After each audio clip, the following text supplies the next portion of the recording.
এই সরকারের অন্যতম একটি কাজ হবে এই যে গত 53 বছরে ভারতের চর এবং এজেন্টরা এই দেশের প্রত্যেকটি সেক্টরে যেভাবে ঢুকে আধিপত্য এবং দখলদারি অবস্থান তৈরি করেছে তাদেরকে চিহ্নিত করে রাষ্ট্রদ্রোহিতার অভিযোগে বিচারের মুখোমুখি করা। ভয়ে এমবেসি যেতে পারছে না, দালাল ধরে এমবেসিতে যাওয়া লাগে। একটা পাসপোর্ট করার জন্য, পাসপোর্ট নবায়ন করার জন্য মাসের পর মাস ঘুরতে হয়, এর টাকা দিতে হয়, ওরে ধরতে হয়, ওর সুপারিশ নিতে হয়। এইগুলো এখন থেকে চলবে না। যে যেই দেশের দূতাবাস কনসুলেটের দায়িত্বে আছেন, নতুন করে আপনারা ব্যবস্থা পলিসি ঠিক করে ফেলেন। পরিবর্তন তো আসবে, কিন্তু যারা অলরেডি দায়িত্বে আছেন তারা ইতিমধ্যেই আমরা অনুরোধ করব আপনারা আপনাদের কার্যক্রম শুরু করে দিন।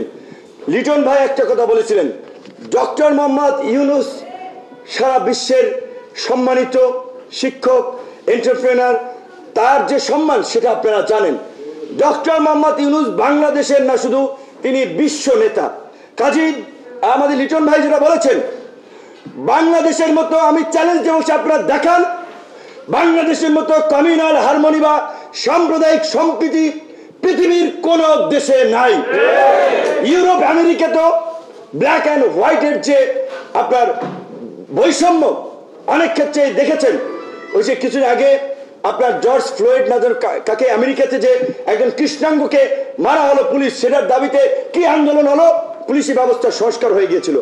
কাজে আমেরিকাতে এটা হচ্ছে, কিন্তু বাংলাদেশে ধর্ম, গোত্র, বর্ণের ভিত্তিতে কোন সংঘাত, সহিংসতা, কোন বিভাজন বাংলাদেশে হয় না, হবে না, ইনশাআল্লাহ এটা আমরা বলতে পারি। কিন্তু ইন্ডিয়া তার নিরাপত্তার স্বার্থে তার যে ক্লোজেস্ট 4500 বর্ডার শেয়ারিং কান্ট্রি, বাংলাদেশকে নিয়ন্ত্রণে রাখতে, চাপে রাখতে তাদের বিভিন্ন এজেন্টদেরকে এখানে তৈরি করে আর্থিকভাবে পৃষ্ঠপোষকতা করে এমবেসিতে নিয়ে একটা প্রোগ্রামে দাওয়াত দিয়ে অ্যাম্বাসেডর সাথে খাজিল করে তাদেরকে দিয়ে এইখানের এই কমিউনাল হারমোনি ব্রেক করার জন্য, নষ্ট করার জন্য, সাম্প্রদায়িক সম্প্রীতি নষ্ট করার জন্য সাম্প্রদায়িক বিভাজন এবং সাম্প্রদায়িক সংঘাত ঘটিয়ে থাকে। একদিকে তারা পার্বত্য চট্টগ্রামের বিচ্ছিন্নতাবাদীদেরকে অস্ত্র দিচ্ছে, ট্রেনিং দিচ্ছে, মিজোরাম, মণিপুর এই সমস্ত অঞ্চলে। আরেকদিকে আবার তারাই কিন্তু ওই যে সন্তু লারমা বাহিনীর সাথে যে শান্তি চুক্তি হয়েছে, এটা তো ইন্ডিয়ার মধ্যস্থতা হয়েছে, আপনারা তো জানেন।